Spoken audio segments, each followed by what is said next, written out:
सुंदरपुर जंगल में मंकू बंदर रहत रहे। मंकू बहुत शैतान रहे। दिन भर ई पेड़ से ऊ पेड़ पर उछल कूद करत रहे। एगो सुहाना दिन मंकू बंदर रोज के तरह गाना गात गात ई पेड़ से ऊ पेड़ पर उछलत रहे। हम मंकू बंदर मस्त कलंदर, झूमी नाची गाई मन भर। अरे खाई पीही लड्डू वड्डू, औरी खेली कबड्डी वबड्डी। अरे हम मंकू बंदर मस्त कलंदर। तभी मंकू बंदर के तालाब के किनारे मोलू भालू सूतल नजर आयल। मोलू भालू जंगल के सबसे आलसी जानवर रहे। वो हमेशा सूतल रहत रहे। का बात है? आज मोलू भालू बहुत दिन के बाद हमरा सामने आइल बा। आज तो हमें के बहुत बड़ा उल्लू बनाईब। मंकू बंदर चुपके से जाके ओकरा कान में खुजली करे लागल। जैसे ही मोलू भालू के नींद खुलल, वो चुपके से जाके पेड़ के पीछे छुप गल। कौनो हमके चैन से सुतहू न देवेले। मोलू भालू एने ओने देखे लागल और फिर से सूत गइल। मंकू बंदर फिर से ओकरा कान में एगो पत्ता से गुदगुदी करे लागल। मोलू भालू एक बार फिर घबरा के उठ गइल। अरे क्या रे यहाँ? हम यहाँ हई देखा अपना पीछे। मंकू बंदर पत्थर के पीछे के झाड़ी हिलावे लागल। मोलू भालू पीछे घूम के देखलस। हमके कुछ दिखाई काहे नहीं के देवत? अरे तुच्छ भालू, अरे इधर देख इधर। मंकू बंदर मोलू भालू के बायां तरफ एगो पत्थर फेंकलस। मोलू भालू बाएं घूम गइल। तबही मंकू बंदर पेड़ के ऊपर डाली हिला के कहे लागल, अरे हन्ने त देख मुटका भालू, हम त तहरा ऊपर बानी। के हुए तू? और इतना जल्दी यहाँ से वहाँ कैसे पहुँच जा रहल बारा? हम यहाँ के भूत हई और ई तालाब हमारा। भूत? तू अगली बार यहाँ आवे के भूल भी मत करिहा। हम तोहसे बहुत नाराज हई। हम तोहके कच्चा चबा जाइब। हमके माफ कर दो, हमके जाए दा भूत जी। हमके पता ना रहे कि तहार तालाब है। हम आज के बाद ही तालाब के आसपास कभी भी ना आईब। मोलू भालू पूरी तरह डरा गइल और थर थर कांपे लागल। मंकू बंदर होकर मजा लेत रहे। तबही एगो केकड़ा मंकू बंदर के पूंछ में लटक गइल और मंकू बंदर चिल्लात चिल्लात पत्थर के पीछे से निकलल। उई माँ, आया हमर पोछवा गइल रे। अरे बाप रे। तभी मोलू भालू मंकू बंदर के देख लेलस। मंकू बंदर तू? अरे हम तो होके छोड़ब ना। तू हमके भूत बन के डरावत रहले हा। ई बार बड़ा फसल बा मंकू बंदर। आज मोलू भालू बना दी हमार कचुम्बर। तभी गुस्सा में मोलू भालू मंकू बंदर के तरफ बढ़े लागल। मंकू बंदर भागे के कोशिश कैलस, लेकिन पीछे तालाब होखे के वजह से वो कहीं न जा सकत रहे। तभी मंकू बंदर के बेस्ट फ्रेंड पिंकू खरगोश वहाँ आ गइल और ऊ मधुर स्वर में बांसुरी बजावे लागल। मोलू भालू के बांसुरी के आवाज सुन के नींद आवे लागल और ऊ उहाँ सूत गइल। अरे हमार जिगरी यार, उ त तू बीच में आ गईले ना। तो आज हम मोटका भलुआ के तो मजे चखा देती। अरे चला चला, डर के मारे तो तहार ठेहुना कांपता।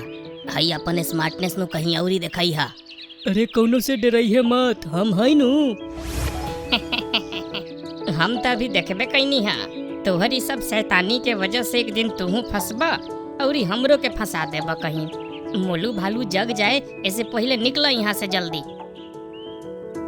अरे डोंट वरी छोटू, हम दोनों के यारी जाने दुनिया सारी। अरे यार तू तो इमोशनल कर दिहले। चल चल चल के अपन फेवरेट अंगूर खाई जाओ तोड़ के। मंकू बंदर और पिंकू खरगोश अपन फेवरेट अंगूर के पेड़ के पास गइलन स। मंकू बंदर फटाफट पेड़ पे चढ़ गइल और वहाँ से अंगूर तोड़ के नीचे फेंके लागल। पिंकू खरगोश अंगूर खाए लागल और मंकू बंदर वहाँ पेड़ पे उल्टा लटक के अंगूर खाए लागल। उहवे लगे खड़ा भइल चालाक भेड़िया और चालू लोमड़ी उ दोनों के देखत रहन स। हम तो सुनले हई बंदर के दिमाग खाए में बड़ा ही स्वादिष्ट लागेला। अरे वो मंकू जैसन तेज बंदर होखे तो ओकर दिमाग तो लाजवाब ही लागी नू। लेकिन ई बंदर और खरगोश के दोस्ती इतना गहरा बानू कि दोनों हमेशा एक दूसरा के खातिर खड़े ही रहेले सा।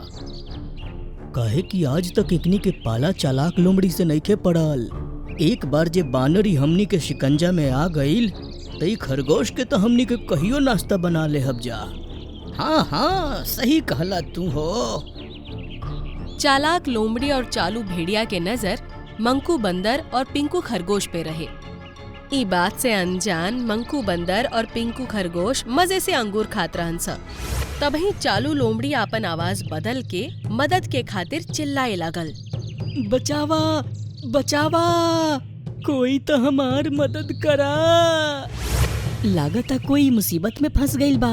हाँ हमनी के ओकर मदद करे के चाही।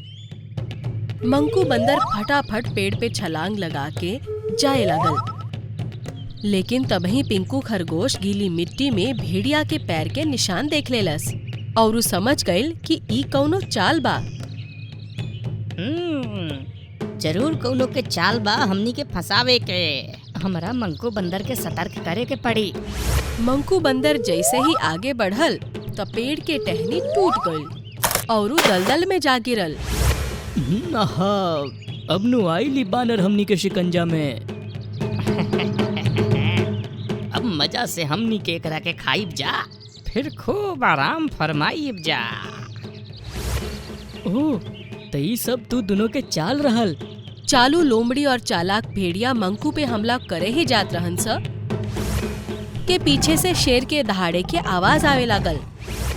अरे मंकू, अभी तक तू ई दोनों के शिकार बने जात रहले हा, लेकिन अब जंगल के राजा बब्बर शेर के शिकार बनबे।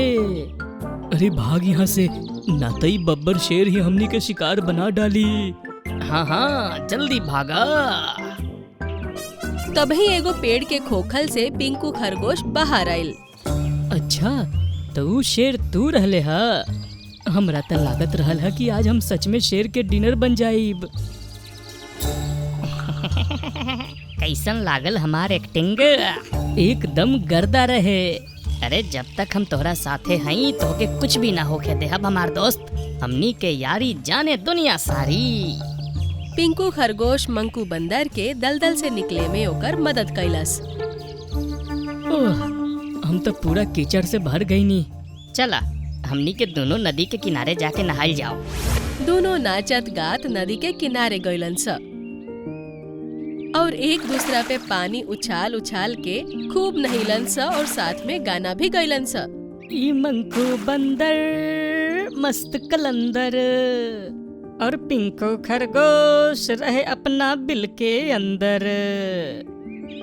हमनी के दोस्ती बाटे सबसे गहरी, साथ में रही ले हम दोनों जिगरी।